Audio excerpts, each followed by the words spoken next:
Hi guys, ಎಲ್ಲ ಹೇಗಿದ್ದೀರಾ?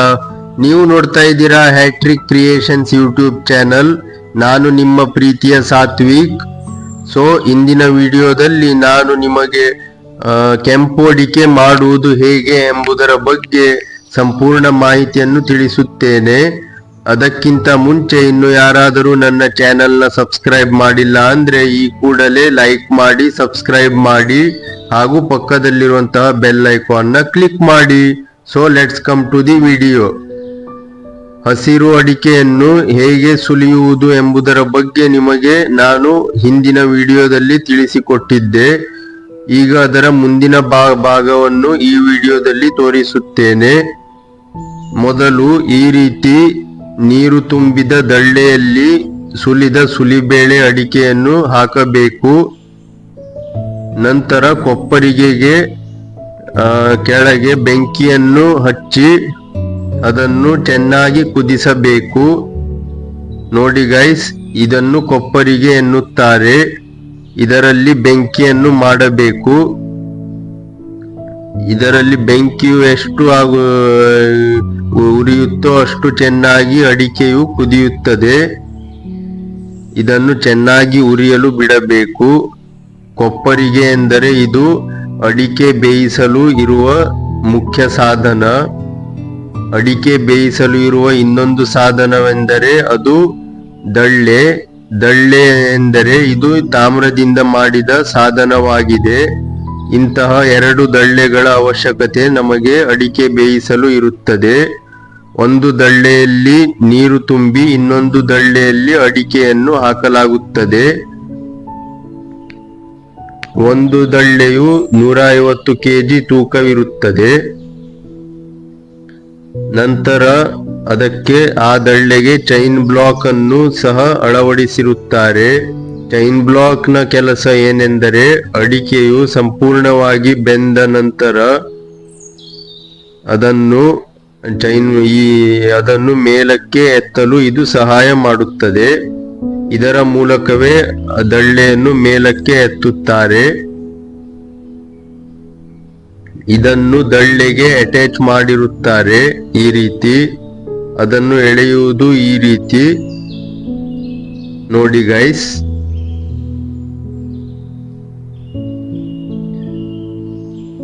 ಈ ರೀತಿ ಅದನ್ನು ಮೇಲಕ್ಕೆ ಎಳೆಯುತ್ತಾರೆ. ಈಗ ಅಡಿಕೆಯು ಕುದಿಯುತ್ತಿದೆ. ಅದನ್ನು ಆಗಾಗ ಕೈ ಆಡಿಸುತ್ತಾ ಇರಬೇಕು, ಅಂದರೆ ಇನ್ನು ಚೆನ್ನಾಗಿ ಬೇಯುತ್ತದೆ. ಇದು ಬೇಯಲು 1 ಗಂಟೆ ಸಮಯ ಹಿಡಿಯುತ್ತದೆ ಮೊದಲ ಬಾರಿಗೆ. ಎರಡನೇ ಬಾರಿ ಹಾಕಿದಾಗ ಒಂದು 15 ರಿಂದ 20 ನಿಮಿಷ ಸಮಯ ತೆಗೆದುಕೊಳ್ಳುತ್ತದೆ. ನೀರು ಎಷ್ಟು ಬಿಸಿಯಾಗಿರುತ್ತೋ ಅಷ್ಟು ಬೇಗ ಅಡಿಕೆಯು ಬೇಯುತ್ತದೆ. ನೋಡಿ ಗೈಸ್, ಅಡಿಕೆ ಎಷ್ಟು ಕೆಂಪಾಗಿದೆ ಎಂದು. ಈ ರೀತಿ ಕೆಂಪು ಬಣ್ಣಕ್ಕೆ ತಿರುಗುತ್ತದೆ. ಇದು ಅಡುಗೆ ಮಾಡಿದ ರೀತಿಯೇ, ಆದರೆ ಸ್ವಲ್ಪ ದೊಡ್ಡ ಪ್ರಮಾಣದಲ್ಲಿ ಮಾಡಲಾಗುತ್ತದೆ. ಈ ರೀತಿ ಆಗಾಗ ಕೈ ಆಡಿಸುವುದು ತುಂಬಾ ಮುಖ್ಯ. ಇದರಿಂದ ಎಲ್ಲ ಅಡಿಕೆಯು ಬೇಯುತ್ತದೆ.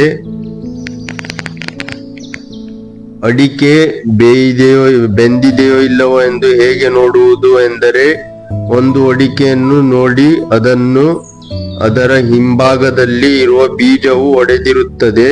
ಆಗ ಅದು ಸಂಪೂರ್ಣವಾಗಿ ಬೆಂದಿದೆ ಎಂದು ಅರ್ಥ. ನೋಡಿ ಗೈಸ್, ಈ ರೀತಿ ನೊರೆ ಬರಲು ಶುರುವಾಗುತ್ತದೆ. ದಳ್ಳೆಯ ಒಳಗೆ ನೊರೆ ಬರುತ್ತಿದೆ ಎಂದರೆ ಅಡಿಕೆಯು ಬೆಂದಿದೆ ಎಂದು ಅರ್ಥ. ಈಗ ಇದನ್ನು ನಿಧಾನವಾಗಿ ಮೇಲಕ್ಕೆ ಎತ್ತಬೇಕು.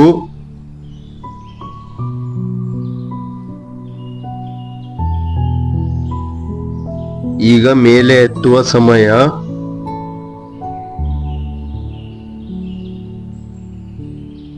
ನೋಡಿ ಗೈಸ್, ಮೇಲೆ ಎತ್ತಾ ಇದ್ದಾರೆ. ಇದು ಎತ್ತುವುದು ಅಷ್ಟೇನು ಕಷ್ಟವಲ್ಲ. ಆದರೂ ಸಹ ಇದು ಎತ್ತುವಾಗ ತುಂಬಾ ಹುಷಾರಾಗಿ ಇರಬೇಕು. ಸ್ವಲ್ಪ ಹೆಚ್ಚು ಕಡಿಮೆ ಆದರೂ ಅದು ತುಂಬಾ ಅಪಾಯಕಾರಿ. ನೋಡಿ ಗೈಸ್, ಒಂದು ದಳ್ಳೆ ಮಾತ್ರ ಮೇಲೆ ಬರುತ್ತಿದೆ, ಇನ್ನೊಂದು ದಳ್ಳೆಯು ಕೆಳಗೆ ಇದೆ. ಆ ದಳ್ಳೆಯಲ್ಲಿ ನೀರು ತುಂಬಿರುತ್ತದೆ ಮತ್ತು ಬೆಂದ ಅಡಿಕೆಯು ಮೇಲೆ ಬರುತ್ತದೆ.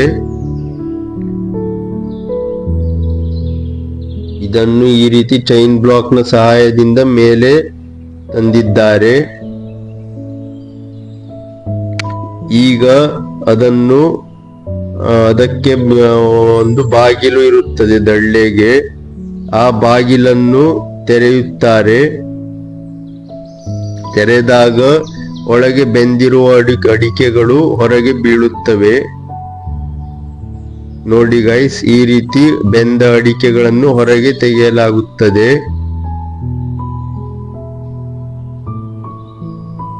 ಇದನ್ನು ತುಂಬಾ ನಿಧಾನವಾಗಿ ತೆಗೆಯಬೇಕು, ಏಕೆಂದರೆ ಇದು ತುಂಬಾ ಬಿಸಿಯಾಗಿರುತ್ತದೆ. ನೋಡಿ ಎಷ್ಟು ಕೆಂಪಾಗಿದೆ ಎಂದು. ಇದು ಬಿಳಿ ಬಣ್ಣದಿಂದ ಕೆಂಪು ಬಣ್ಣಕ್ಕೆ ತಿರುಗಿರುತ್ತದೆ.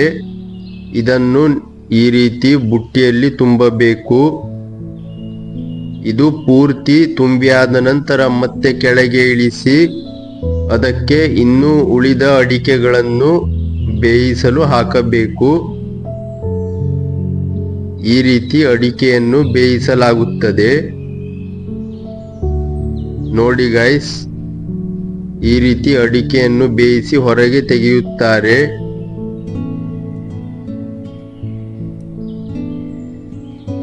ನಂತರ ಅದಕ್ಕೆ ಉಪಯೋಗಿಸಿದ ನೀರು ಈ ರೀತಿ ಕುದಿಯುತ್ತಿರುತ್ತದೆ.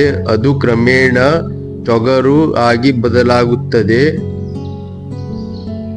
ಅದನ್ನು ಬೇರೆ ಒಂದು ಕಡೆ ಇಡುತ್ತಾರೆ. ಇದು ನೋಡಿ ಗೈಸ್, ಅಡಿಕೆ, ಕೆಂಪು ಅಡಿಕೆ. ಈಗ ಇದನ್ನು ಒಂದು ಯಾರ್ಡ್ಗೆ ತೆಗೆದುಕೊಂಡು ಹೋಗಿ ಅದನ್ನು ಒಣಗಿಸಬೇಕು. ಅದನ್ನು ಚೀಲದಲ್ಲಿ ಅಥವಾ ಬುಟ್ಟಿಯಲ್ಲಿ ತೆಗೆದುಕೊಂಡು ಹೋಗಿ ಒಣಗಿಸಲಾಗುತ್ತದೆ. ನೋಡಿ ಗೈಸ್, ಈ ರೀತಿ ಕಾಣುತ್ತದೆ ಕೆಂಪು ಅಡಿಕೆ. ನಂತರ ಅದನ್ನು ಚೆನ್ನಾಗಿ ಹರಡಬೇಕು ಒಂದೇ ರೀತಿಯಲ್ಲಿ.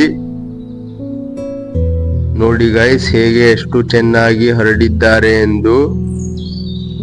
ಈ ರೀತಿ ಕಾಣುತ್ತದೆ ಹರಡಿದ ಅಡಿಕೆಗಳು. ನೋಡಿ ಗೈಸ್, ಹರಡಿದ ಅಡಿಕೆಗಳು ಈ ರೀತಿ ಕಾಣುತ್ತದೆ.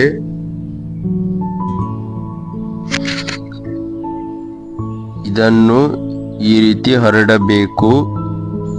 ಸೊ ಇಷ್ಟು ಹೇಳುತ್ತಾ ನನ್ನ ಈ ವಿಡಿಯೋವನ್ನು ಮುಗಿಸುತ್ತಿದ್ದೇನೆ. Thank you for watching.